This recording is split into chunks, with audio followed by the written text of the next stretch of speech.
Dans le cœur de l'outback australien, en plein milieu du territoire du Nord, le petit village d'Elliot est devenu l'épicentre d'une lutte écologique, culturelle et spirituelle.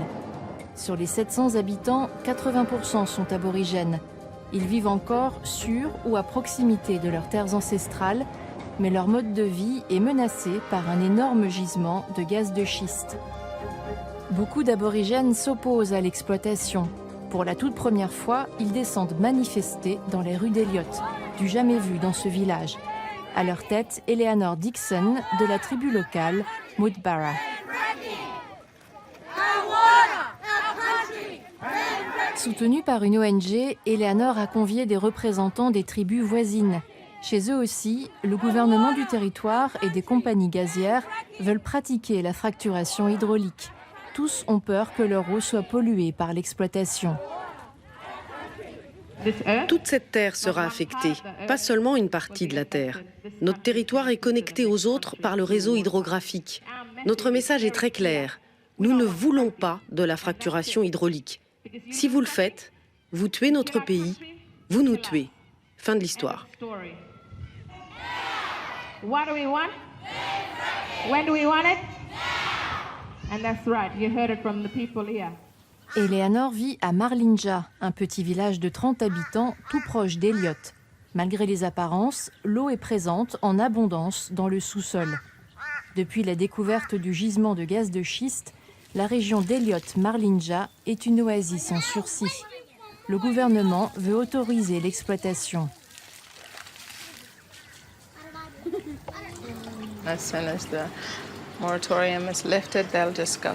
Dès que le moratoire sera levé, je pense que l'exploitation affectera tout le réseau hydrographique sous terre. Et ce puits là-bas, qui est notre principale source d'eau potable. Il y aura beaucoup de puits de gaz, beaucoup de produits chimiques. Tout peut arriver. Pour le gouvernement du territoire du Nord, les risques liés à la fracturation hydraulique sont raisonnables, car l'État est très peu peuplé. Il fait plus de 2 fois la France pour seulement 245 000 habitants. Elliot est situé sur l'un des gisements les plus riches en gaz de schiste de la planète. Des milliers de puits pourraient bientôt être creusés. Seule consolation pour Eleanor, l'exploitation n'aura pas lieu directement sur ces terres. Nous avons refusé l'exploitation sur les terres de ma grand-mère et de mon grand-père. Nous avons 100% des droits sur ces terres-là. Donc rien ne peut se passer sans notre feu vert. Nous sommes les propriétaires coutumiers. Ce droit de veto ne sert pas à grand-chose. Le titre de propriété s'arrête à cette clôture, mais pour Eleanor et sa tribu, toute la terre est sacrée. Or, le village de Marlinja est cerné. Il y a d'autres gisements tout autour, situés sur des ranchs et sur les terres d'autres tribus aborigènes. La plupart ont dit non, mais certains sont alléchés par les royalties.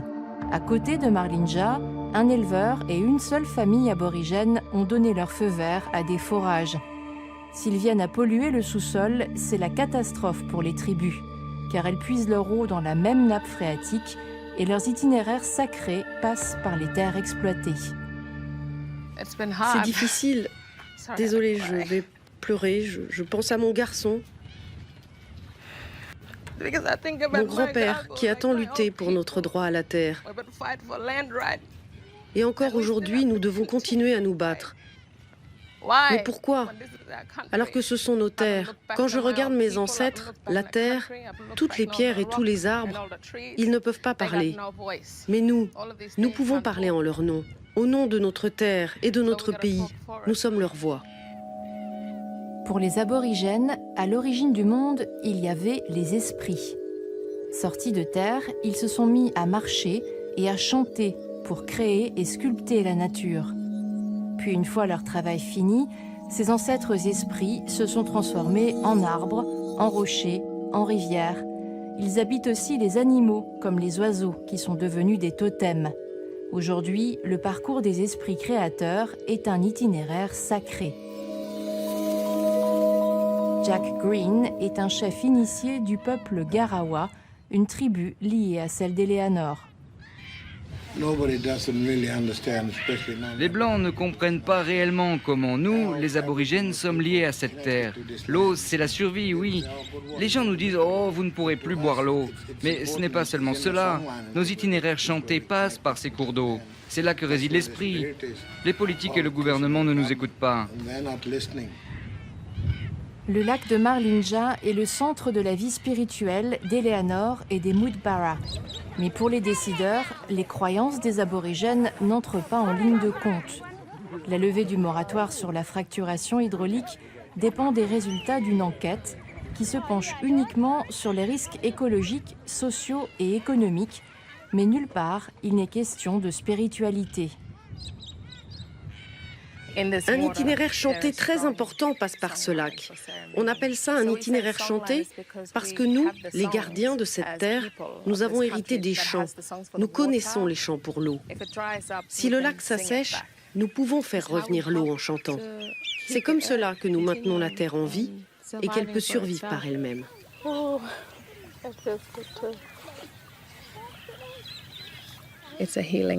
Ce lac a un pouvoir apaisant pour notre corps et il nous aide spirituellement à nous connecter avec nous-mêmes. Et si l'eau est contaminée, cette terre meurt et nous devrons déménager en ville. Et alors nous n'aurons plus rien pour quoi chanter et plus aucune raison de vivre. Nous errerons comme des zombies.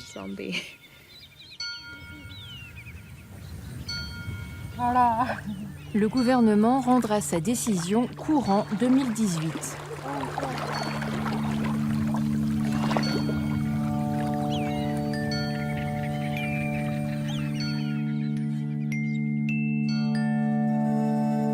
Pour beaucoup d'aborigènes, la lutte pour la terre est déjà perdue. Environ la moitié vivent en milieu urbain, comme ici, à Melbourne. En ville, la culture indigène a été engloutie par les valeurs de la société occidentale, au point de devenir invisible. À cause de cet effacement, les premiers Australiens sont en décrochage. Chômage, pauvreté, addiction, violence familiale, ce vécu conduit beaucoup d'aborigènes à l'hôpital. Ils meurent en moyenne 10 ans plus tôt que les autres Australiens. Seule lueur d'espoir, de plus en plus font des études. Ça a baissé depuis tout à l'heure? J'ai passé ma journée à vous prélever du sang. Bannock Rind est devenue infirmière pour réduire les inégalités sociales de santé entre les premiers Australiens et le reste de la population. Aborigène métisse du peuple Yamadji, Bannock est la nouvelle recrue de l'hôpital Saint-Vincent. À l'école, moi, mes sœurs et mes cousines, nous étions les seuls aborigènes. Une de mes professeurs m'a dit en classe que je ne pourrais jamais aller à l'université parce que nous, les aborigènes, nous sommes des chômeurs, des alcooliques, des sales négros, simplement parce que je suis aborigène. Et on ne peut pas changer qui on est. Bannock a pris les paroles de sa professeure comme un défi à relever. Mon père a 12 frères et sœurs et ils ont tous développé un diabète. J'ai tellement vu de malades que j'ai voulu changer cela dans ma famille et au-delà, dans notre communauté aussi. Et donc je me suis dit, je vais faire infirmière. Au-delà de la famille de Bannock, c'est tout un peuple qui est malade. En tête des pathologies, le diabète. Les aborigènes ont 3 fois plus de risques de développer un diabète que les autres Australiens. Et la plupart ont des complications rénales. Résultat, les patients aborigènes remplissent les centres de dialyse. Bonjour tonton. Je suis l'une des infirmières noires qui va s'occuper de vous aujourd'hui. Comment vous êtes-vous retrouvée avec cette insuffisance rénale chronique? Ça a commencé à cause de mon diabète. Je buvais trop de boissons sucrées et je ne prenais pas bien soin de ma santé.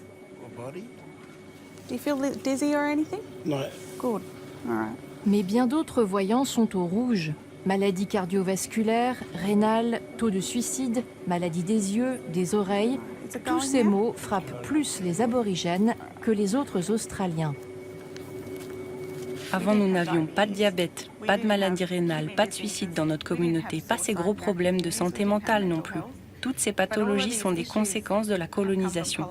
Et par colonisation, j'entends les enfants volés à leur famille pour être élevés comme des blancs et qui ont donc perdu leur terre, leur culture, leur famille, leur communauté. Tout cela a un impact important sur la santé mentale, physique et spirituelle de quelqu'un, son insertion sociale. Cet engrenage est très courant et maintenant c'est transmis de génération en génération. Bannock enseigne un module sur la santé des aborigènes à l'université. Depuis 2 ans, c'est obligatoire pour les futurs professionnels du secteur. Et c'est avant tout un cours d'histoire. Les étudiants apprennent ce que sont les générations volées, ces enfants aborigènes arrachés à leur famille par les autorités pour être éduqués comme des Blancs jusque dans les années 70. Ma tante nous raconte souvent cette histoire. Elle était assise avec sa famille, ils passaient un bon moment ensemble et tout à coup les Blancs sont arrivés. Et ils ont littéralement arraché les enfants de la poitrine de leur mère et sont remontés dans leur voiture. Ce sont des événements très traumatiques et toutes les familles aborigènes ont été affectées par cela. La connaissance de ce passé traumatique est cruciale, car il explique aussi la profonde méfiance des aborigènes envers toute forme d'institution, y compris l'hôpital. Vous avez encore peur quand vous venez à l'hôpital ? Je commence à m'y habituer maintenant. On ne devrait pas avoir peur de demander de l'aide. C'est pour ça que nous avons de plus en plus d'aborigènes qui travaillent à l'hôpital.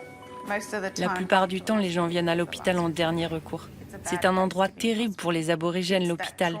C'est ce traumatisme d'être coincé dans une institution avec des gens de pouvoir au-dessus de vous et que vous avez peur de vous exprimer parce que ça vous rappelle le système des missions dans lesquelles les Blancs vous contrôlaient et vous disaient ce que vous aviez le droit de faire ou de ne pas faire. Donc pour certains, être à l'hôpital, c'est comme s'ils se retrouvaient dans une mission moderne. Nous veillons les uns sur les autres, nous les Noirs, n'est-ce pas ? Merci, c'est gentil. Nous aimons les nôtres et nous prenons soin des nôtres, d'accord, tonton ? L'hôpital Saint-Vincent envisage donc de recruter plus de personnel de santé aborigène, comme Bannock, pour assurer les patients.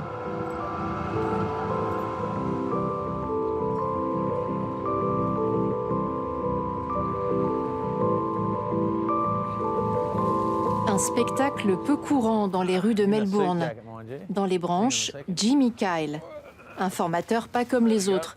Il enseigne des rudiments de culture aborigène à des professionnels qui côtoient des premiers Australiens. Aujourd'hui, ce sont des travailleurs sociaux. Quand les aborigènes vous accueillent sur la terre, le rituel consiste à éliminer vos odeurs en vous frottant avec ces branches. Comme ça, vous sentez comme quelqu'un d'ici.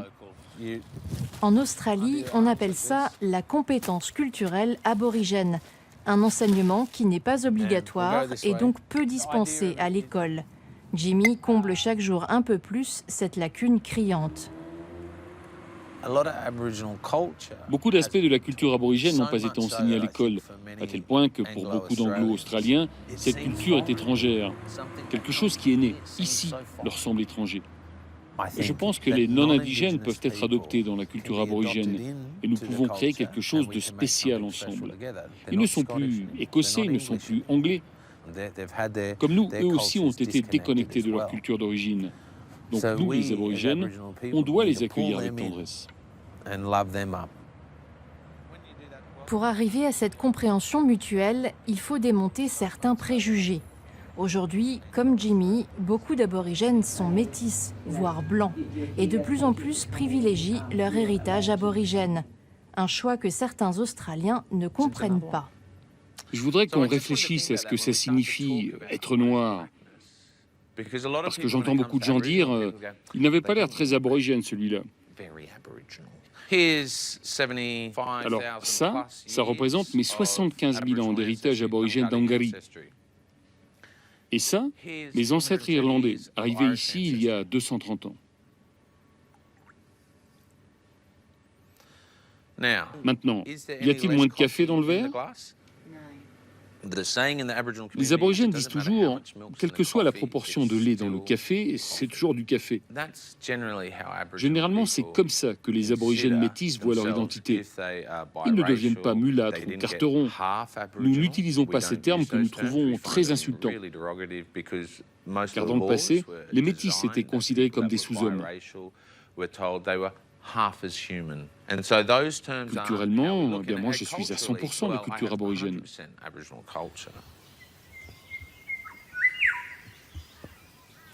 Jimmy Kyle incarne à lui tout seul cette histoire coloniale compliquée. Il est originaire du pays d'Angari, à 500 km au nord de Sydney.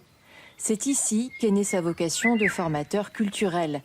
Jimmy a grandi dans une famille d'éleveurs de bétail blancs et il a appris sur le tard qu'il comptait aussi des ancêtres aborigènes.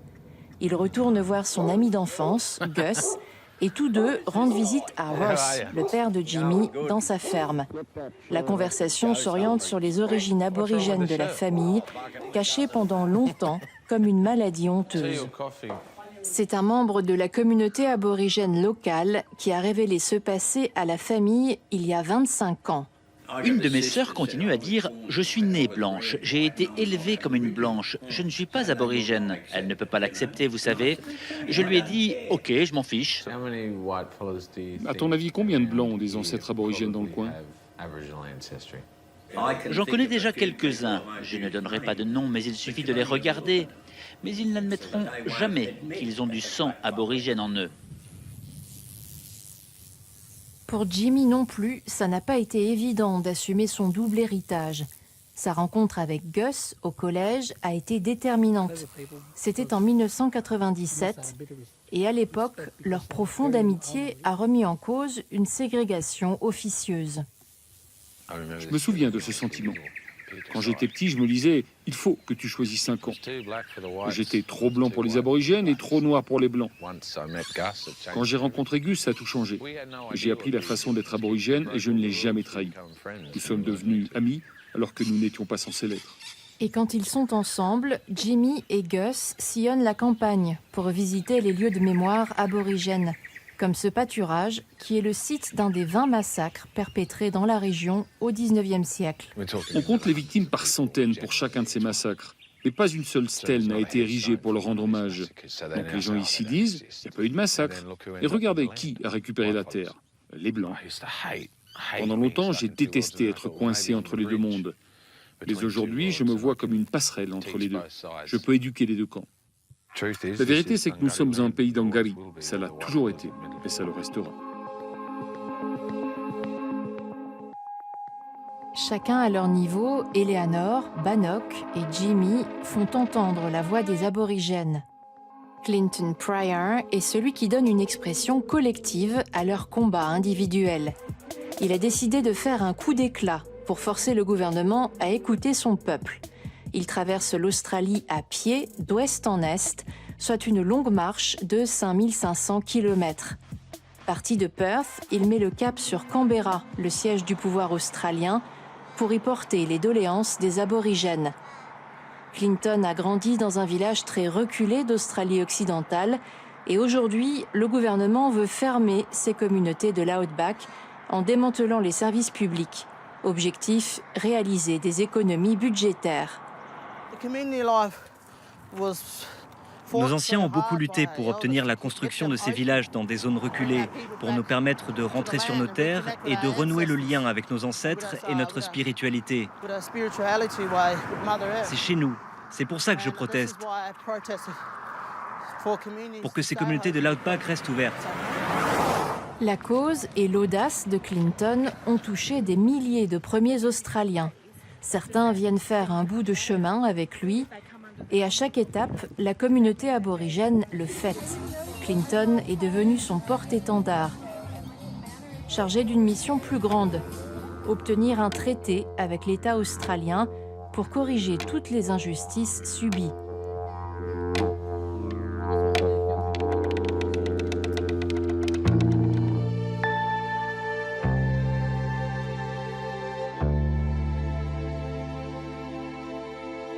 Officiellement, les premiers Australiens n'ont jamais cédé leur souveraineté. Car quand les colons anglais sont arrivés, ils n'ont pas conclu de traité avec eux. Aujourd'hui, une majorité de premiers Australiens veut s'asseoir à la table des négociations. Mais pour l'instant, on ne sait pas précisément ce que contiendrait ce traité. Alors Clinton consulte ses compatriotes, comme David Dixon, un chef coutumier Djiringanj. Un jour, en rentrant de l'école, j'ai vu ma propre famille se faire tabasser à l'arrière de notre maison par des policiers en civil. La seule façon pour notre pays d'avancer est de trouver la paix et de pardonner. Ça va être très difficile car il y a tellement de gens en colère dans notre pays. Je pense qu'il est temps que l'Australie imite l'Afrique du Sud, Clinton, et mette en place une commission de la vérité et de la justice. C'est comme ça qu'on peut espérer une réconciliation et ensuite seulement on pourra envisager un traité. Le pouvoir fédéral travaille sur un projet de réforme de la Constitution, entre autres pour nettoyer le texte de ces articles racistes qui permettent de faire des lois spéciales pour les aborigènes. Une réconciliation au rabais dont la majorité des aborigènes ne veut pas. Clinton et ses supporters exigent un traité. Plusieurs centaines d'entre eux sont venus l'accueillir au bout du voyage à Canberra, la capitale australienne.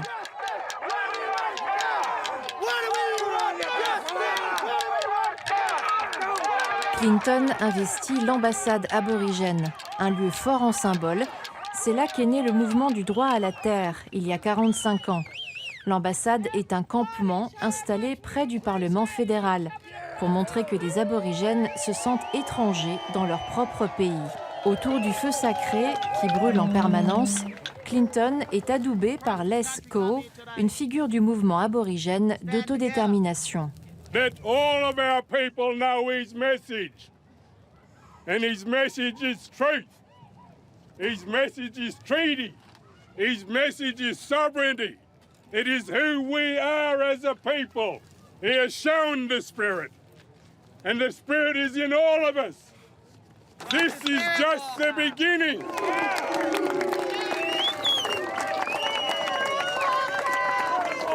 Clinton et les chefs coutumiers ont dressé la liste des doléances en 12 points, dont la garantie des droits des aborigènes sur la terre et sur l'eau et le rétablissement des services publics dans les villages de l'Outback.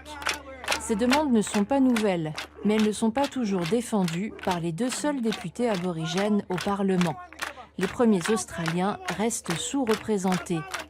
Grâce à Clinton, pour la première fois, les militants aborigènes rencontrent le Premier ministre australien en personne.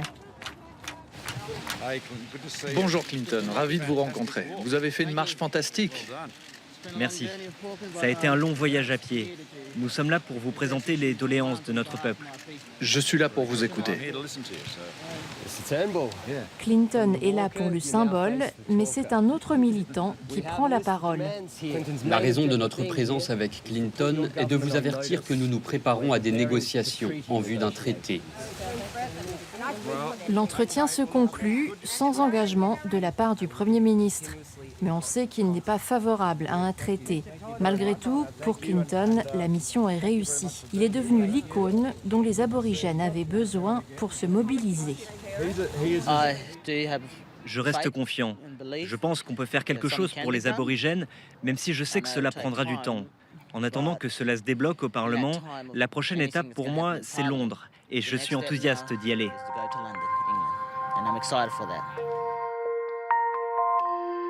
Clinton veut rencontrer Elizabeth II pour lui demander d'intercéder en la faveur de son peuple auprès du gouvernement, car la reine est toujours officiellement la chef de l'État australien.